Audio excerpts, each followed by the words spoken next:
Hello everybody, आप सभी का स्वागत है आपके अपने यूट्यूब चैनल गबरू टीचिंग पॉइंट पर। आइए क्लास शुरू करने से पहले आपको मैं एक कविता सुनाता हूं। यह कविता शंकर शैलेंद्र जी के द्वारा रचित है। यह कविता उन छात्रों के लिए है जिसके परिवार की स्थिति बहुत ठीक नहीं है, फाइनेंशियल कंडीशन बहुत वीक है, जिसके कारण अपनी पढ़ाई को छोड़कर किसी दूसरे काम को करना पड़ जा रहा है, जिनके मन से विश्वास उठ गया है कि मैं कामयाबी मिलेगी कि नहीं मिलेगी। ऐसे छात्रों के लिए यह कविता है। तू जिंदा है तो जिंदगी के जीत में यकीन कर, अगर कहीं है स्वर्ग तो उतार ला जमीन पर। ये गम की और 4 दिन, सितम की और 4 दिन, ये दिन भी जाएंगे गुजर गुजर गए 1000 दिन। कभी तो होगी इस चमन पे भी बहार की नजर, कभी तो होगी इस चमन पे भी बहार की नजर। अगर कहीं है स्वर्ग तो उतार ला जमीन पर, अगर कहीं है स्वर्ग तो उतार ला जमीन पे। तो आइए आज क्लास शुरू करते हैं दोस्तों। ये क्लास आज क्लास 9th का क्लास होगा और पहला अध्याय है, लेसन फर्स्ट है। चैप्टर का नाम है संख्या पद्धति। संख्या पद्धति। ये संख्या पद्धति क्या होती है, यानी नंबर मेथड क्या है, नंबर सिस्टम क्या है। ठीक है, संख्या पद्धति जीवन में एक बार पढ़ लो, आज पूरे क्लास को देख लो, जीवन में कभी भी दोबारा इस संख्या को की तरफ मुड़ के देखने की जरूरत नहीं पड़ेगी। क्लास 10 तक ऐसी महत्वपूर्ण क्लास होने जा रही है। देखिए, मैं बहुत जल्दीबाजी में, वीडियो लंबा नहीं हो इस कारण से जल्दीबाजी में मैं समझाने का प्रयास करूंगा। संख्या पद्धति क्या होती है, चलिए आपने बचपन नहीं बल्कि पिछले कक्षाओं में भी आपने क्लास संख्या रेखा के बारे में पढ़ा है और अलग अलग संख्याओं को नंबर लाइन पे सजाने का प्रयास किया है, किसका स्थान कहां पे होगा, ये सब किया है। तो आपने ऐसा जरूर किया होगा, नंबर लाइन पे 1 2 3 4 ऐसे करके अनंत, और इधर -1 -2 -3 -4 और ऐसे करके अनंत। तो आपको पता है कि जो गिनती की संख्या होती है वो क्या कहलाती है, प्रकृत संख्या कहलाती है। कौन सी संख्या कहलाती है, प्रकृत संख्या कहलाती है। इसका इंग्लिश में भी याद रखिएगा, नेचुरल नंबर बोलते हैं, नेचुरल नंबर। ओके, दूसरा जो गिनती की संख्या और प्लस जीरो वाली संख्या, जीरो और गिनती की जो संख्या होती है, इस संख्या का नाम है पूर्ण संख्या। याद रखिएगा, आज पढ़ लीजिए, पूरे जीवन के लिए आपके माइंड में आ जाएगी। पूर्ण संख्या ये अंग्रेजी में बोलते हैं होल नंबर। ठीक है, उसके बाद आती है पूर्णांक संख्या। देखिए, पूर्णांक संख्या याद रखिएगा, ये 0 और 0 से अधिक सभी संख्या और 0 और 0 से कम जो माइनस वाली संख्या, वो सभी संख्या क्या कहलाती है। तीर का निशान देखिए, मतलब ये सारी संख्याएं पूर्णांक संख्या है, आपको याद रखना पड़ेगा। ठीक है, अंग्रेजी बोलते हैं इंटीजर्स। ठीक है, इंटीजर्स बोलते हैं। तो इंटीजर्स क्या होता है समझ में आ गई होगी आपको। चलिए, अब ये जो संख्या है, इसके बाद परिमेय संख्या को जानेंगे कि परिमेय संख्या क्या है। ठीक है, उसके बाद अपरिमेय संख्या को जानेंगे, फिर वास्तविक संख्या को जानेंगे। चलिए, इसको हम अच्छे से एक्सप्लेन कर देते हैं सभी संख्याओं को लिख करके। आप इसको एक स्क्रीनशॉट ले लो। चलो, अब चलिए डिफाइन कर देते हैं एक एक को। एक नंबर में प्रकृत संख्या ये क्या होती है, याद रखिएगा, गिनती की संख्या। ये कौन सी संख्या होती है, गिनती की संख्या। गिनती की संख्या को क्या कहते हैं, प्रकृत संख्या कहते हैं। जैसे गिनती की संख्या शुरू कहां से होती है, 1 2 3, बचपन में खूब पढ़े हैं आप। ठीक है, अनंत। कभी कभी आपसे पूछेगा कि सबसे छोटी प्रकृत संख्या कौन सी है, तो आप बताइएगा 1। और सबसे बड़ी प्रकृत संख्या कौन सी, तो उसका उत्तर होगा अनंत। राइट, तो आप लिख सकते हैं सबसे पॉइंट में, प्रकृत संख्या के पॉइंट में सबसे छोटी प्राकृत संख्या कौन सी होगी, 1। और सबसे बड़ी प्राकृत संख्या कौन सी होगी, अनंत। क्या जवाब होगा, अनंत। ओके, अब देखिए दूसरा नंबर पे आते हैं पूर्ण संख्या। अंग्रेजी में बोलते हैं पूर्ण, हिंदी में बोलते हैं पूर्ण संख्या और अंग्रेजी में बोलते हैं होल नंबर। चलिए n करके छोड़ देते हैं, होल नंबर। ये क्या होती है? जीरो तथा गिनती की संख्या, गिनती की संख्या, गिनती की संख्या मतलब 0 1 2 3 4 डो डो डो ऐसे अनंत तक जाएगी। जिस प्रकार ये अनंत तक गई, उसी प्रकार 3 नंबर में पढ़ेंगे पूर्णांक संख्या। कौन सी संख्या? पूर्णांक संख्या। ये पूर्णांक संख्या को बोलते हैं अंग्रेजी में इंटीजर्स। इंटीजर्स, इंटीजर्स नंबर कर दो। इंटीजर्स नंबर्स क्या होती है? तो कहेंगे 0 तथा 0 और 0 लिख दो ना सीधे, 0 0 से अधिक तथा 0 से कम वाली संख्या क्या कहलाती है? संख्या, पूर्णांक संख्या कहलाती है। पूर्णांक संख्या कहलाती है। ठीक है, यही चीज आपको 10th में भी पढ़नी पड़ेगी। एक बार अच्छे से अध्ययन कर लीजिए। देखिए इसको फटाफट करके एक स्क्रीनशॉट ले लीजिए। चलिए इसको मिटा देते हैं।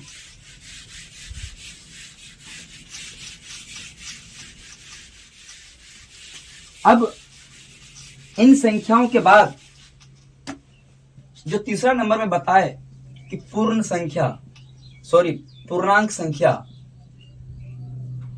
पूर्णांक संख्या को इंग्लिश में बोलते हैं इंटीजर्स। ये 2 प्रकार के हैं, आप देख पाए। कितने प्रकार के हैं? 2 प्रकार के हैं। एक तो धनात्मक पूर्णांक, ओके एवरीबॉडी। दूसरा है ऋणात्मक पूर्णांक, ऋणात्मक पूर्णांक, ऋणात्मक पूर्णांक। धनात्मक पूर्णांक में क्या होता है? एक धनात्मक पूर्णांक में क्या होगा? चलिए इसको ना, चलिए लिख दीजिए, लिख दिए। तो धनात्मक में क्या होता है? शुरू से 1 2 3 4 5 6 डॉट डॉट डॉट। ऋणात्मक में माइनस वाली, -1 -2 -3 जितनी भी माइनस वाली संख्या होती है वो सब कौन सी संख्या होती है? ऋणात्मक पूर्णांक संख्या होती है। ठीक है, इतनी बात कंप्लीट। चलिए हम पुनः वापस आते हैं। ये हो गया। चलिए परिमेय संख्या के बारे में जान लेते हैं। परिमेय संख्या इंग्लिश में बोलते हैं rational number, rational number, okay. Rational number ये क्या होता है? वह संख्या जो p बाई क्यू के रूप में लिखा जा सके तथा p तथा q दोनों पूर्णांक और q equal to not zero लिखो। वह संख्या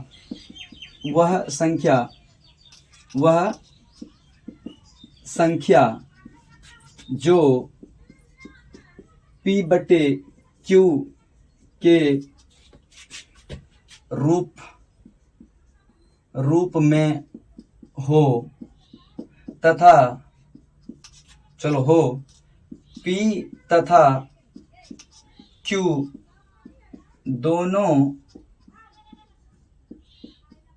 पूर्णांक हो। ठीक है, p तथा q दोनों पूर्णांक हो। और एक कंडीशन और याद रखिएगा, तथा q equal to not zero हो।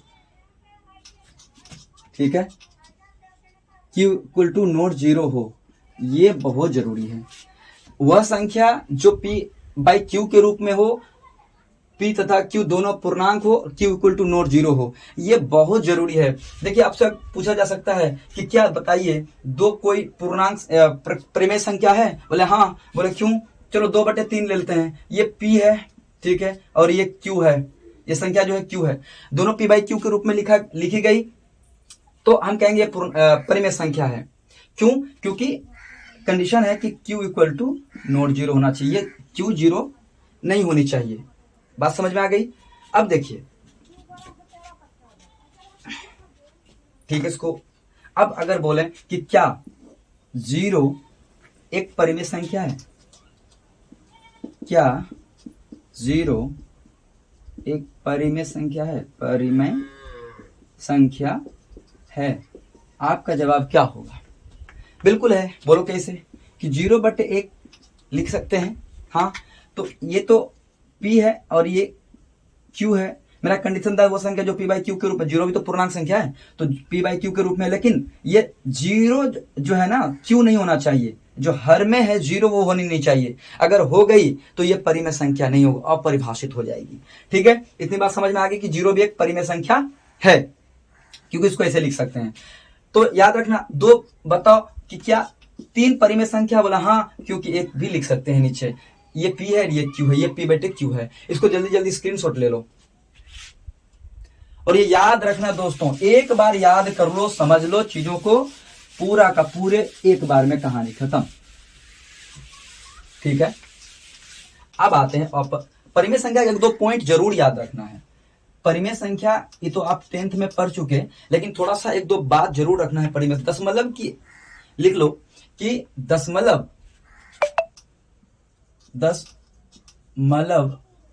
की एक सीमा के बाद शांत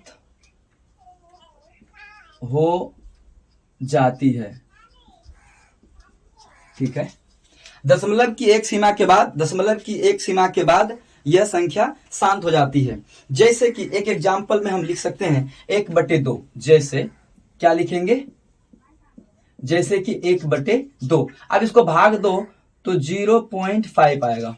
करके देखो, ये आएगा। क्यों? दशमलव की एक सीमा के बाद क्या हो जाता है? ये शांत हो जाती है। तो ये शांत है। ये क्या है? शांत है। और दूसरा कंडीशन क्या होगा? पॉइंट परिमेय संख्या में ही लिखना है ये। ठीक है, लिखो दशमलव के बाद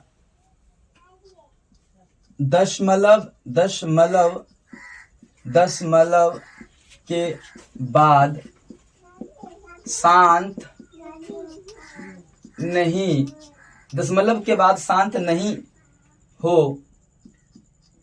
ठीक है, दशमलव के बाद शांत नहीं हो और बारंबारता को दर्शाए। शांत नहीं हो, चलो यहां पे ना थोड़ा सा अच्छे से लिख दो। दशमलव के बाद शांत नहीं हो और बारंबारता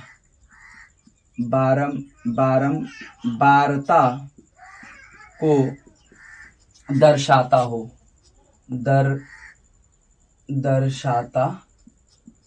दर्शाता हो। ठीक है, दशमलव के बाद शांत नहीं हो और बारंबारता को दर्शाता हो। जैसे कि एग्जाम्पल में आप लिख सकते हो, आप इसको ढंग से लिखना, हम तो जल्दीबाजी में कर देते हैं। ठीक है, राइटिंग पे इतना ध्यान नहीं दे रहे हैं।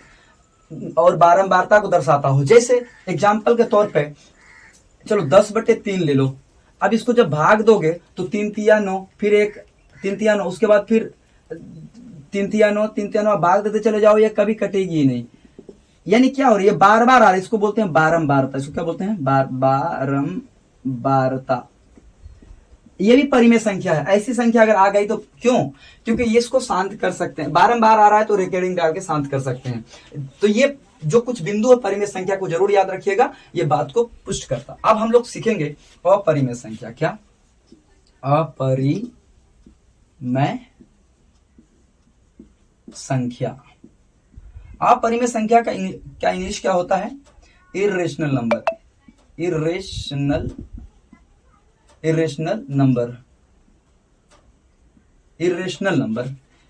नंबर क्या होता है? वह संख्या, जस्ट उल्टा, वह संख्या जो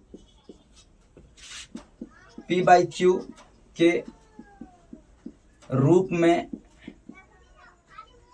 नहीं हो तथा p तथा q दोनों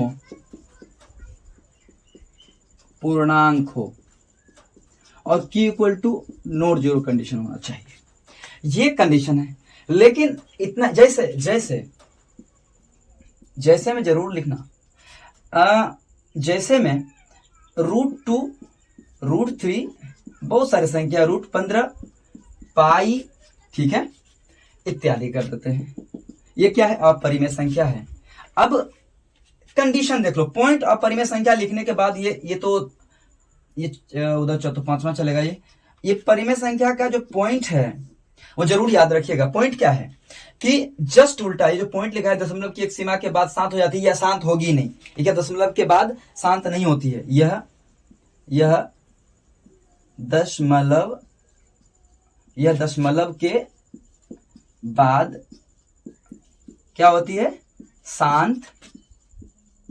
शांत नहीं होती है। ठीक है, ये शांत नहीं होती है, दशमलव के बाद शांत नहीं होगी। जैसे कोई भी एक संख्या लेके देखते हैं, शांति नहीं होगी। अभी देख लेते हैं, जैसे एक संख्या है, ये बार बार ऐसा होगा। चलो अभी लेंगे, तो क्या हुआ? ये दशमलव के बाद शांत नहीं होगी, पहला कंडीशन। दूसरा कंडीशन जो है इसका ये है कि बारंबारता को नहीं दर्शाएगा, और इसी में कर दो, और यह बारंबारता को नहीं दर्शाती है। ठीक है, बारंबारता को नहीं दर्शाती है, यह बारंबारता को नहीं दर्शाती है। जैसे एक संख्या है 0.10, फिर 110, फिर 310, फिर ऐसे 1110। ठीक है, और इस तरह ये संख्या आती रहेगी, ये संख्या कभी शांत नहीं। अब देखो रिपीट हो रहा है कहीं नहीं, एक है यहाँ पे, डबल 2 हो गया, 2 3 4 ऐसे, 1 2 2 2 3 2 ऐसे करके, और यहाँ पर 1 के बाद 0, फिर 2 1 के बाद 0, 3 1 के बाद 0। तो ये संख्या क्या हो रहा है? बारंबारता को नहीं दर्शा रहा है क्या? तो ये सब अपरिमेय है, ये भी अपरिमेय है। जब हम रिकरिंग नॉन रिकरिंग पढ़ाएंगे, जब शांत अशांत और अच्छे से पढ़ाएंगे आगे जाकर, तो ये बहुत ज्यादा क्लियर हो जाएगा। ठीक है, तो आप चैप्टर में पूरा बने रहें, पूरा क्लास में बने रहें। आपको एक बार पढ़ लीजिए, जीवन भर के लिए मुक्ति इस चैप्टर से। ठीक है, अब चलिए, अब मिटाते, ओहो लिख लीजिए जल्दी, अपरिमेय फटाफट लिख लीजिए। चलिए इसको मिटा देते हैं। तो क्या आपको समझ में आई बात?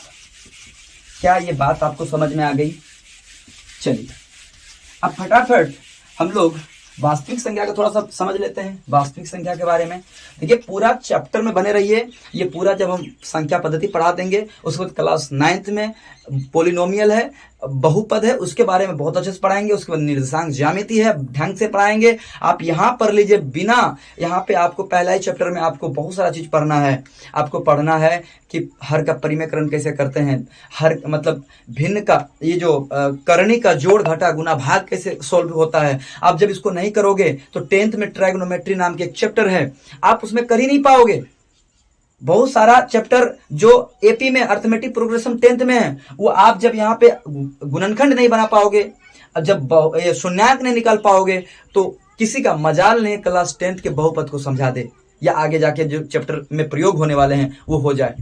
ट्राइगोनोमेट्री में आप देखोगे करनी का जोड़ घटा गुना भाग पूरा इस्तेमाल होता है, हर का परिमेयकरण का प्रयोग है वहां पे। तो आप पूरा चैप्टर को देखोगे, पूरा सिलसिलेवार से पढ़ोगे, तो वहां पे आपको कोई भी परेशानी होने वाली नहीं है। ठीक है, चलिए वास्तविक संख्या के बारे में थोड़ा समझ लेते हैं। सीधे आप 10th में आपको मिलेगा वास्तविक संख्या, अंग्रेजी में बोलते हैं रियल नंबर। रियल नंबर ये क्या होता है? सिंपल, परिमेय संख्या, परिमेय संख्या, परिमेय संख्या तथा अपरिमेय संख्या के समूह को या संग्रह को, समूह को क्या कहेंगे? वास्तविक संख्या कहेंगे, वास्तविक संख्या कहेंगे, को वास्तविक संख्या कहते हैं। ठीक है, तो इतनी बात समझ में आ गई। अभी इसको एक स्क्रीनशॉट ले लो और उसके बाद हम थोड़ा सा क्लास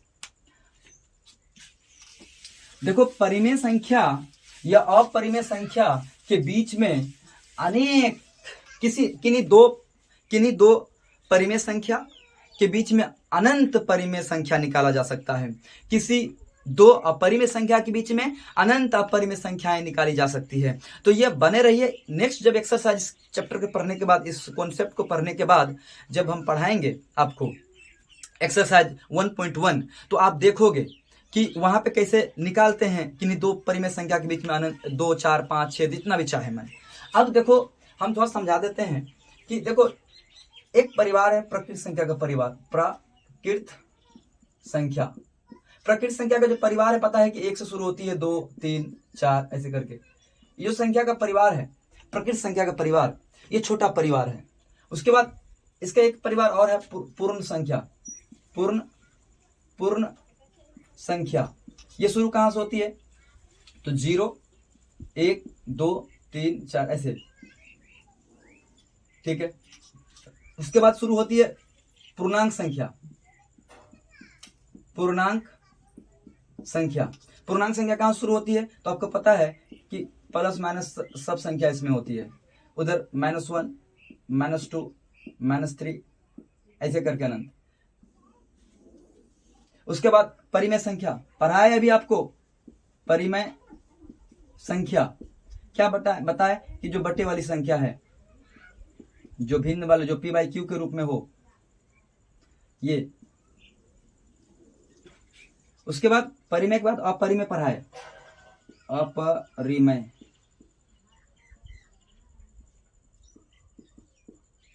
क्या पढ़ाए? अपरिमेय में रूट है, √3 है, पाई है, √3 है, ठीक है, रूट।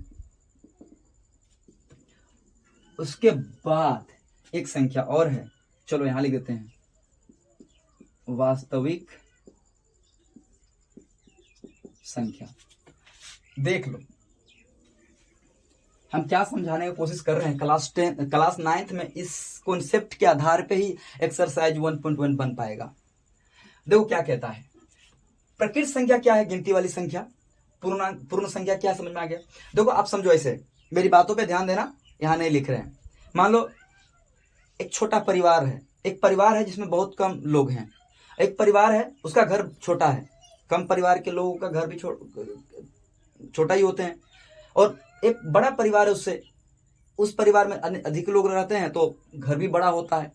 तो उसी कॉन्सेप्ट पे सीखना। या मान लो कि एक थैला है ये, ठीक है, ये थैला छोटा है, ये थैला बड़ा है। पूर्ण संख्या का थैला बड़ा है, इससे भी बड़ा पूर्णांक संख्या का थैला है, और इससे भी बड़ा परिमेय संख्या का थैला है। थैला समझते हो ना, अलुआ परवल बैगन लाने वाला जो बैग होता है, झोला होता है। परिमेय से थोड़ा बड़ा बैग है, झोला है। वास्तविक संख्या का बड़ा झोला है। इस कॉन्सेप्ट को समझ लेना, पूरा क्लियर हो जाएगा। प्रकृत संख्या क्या है? प्रकृत संख्या का झोला जो है छोटा है, इसका झोला का सामान इसमें आ सकता है, क्योंकि पूर्ण संख्या का जो झोला है उसमें सामान बड़ा आने की संभावना है, बड़ा, इसका भी सामान इसमें आ जाएगा। लेकिन ये तो बड़ा ऑलरेडी पहले से है, तो इसका सामान इसमें नहीं आएगा।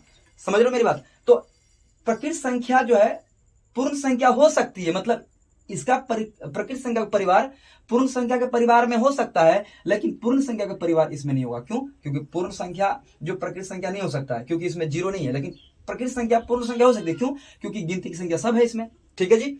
तो आगे देखो, प्रकृत संख्या पूर्ण संख्या हो सकती है, ठीक उसी प्रकार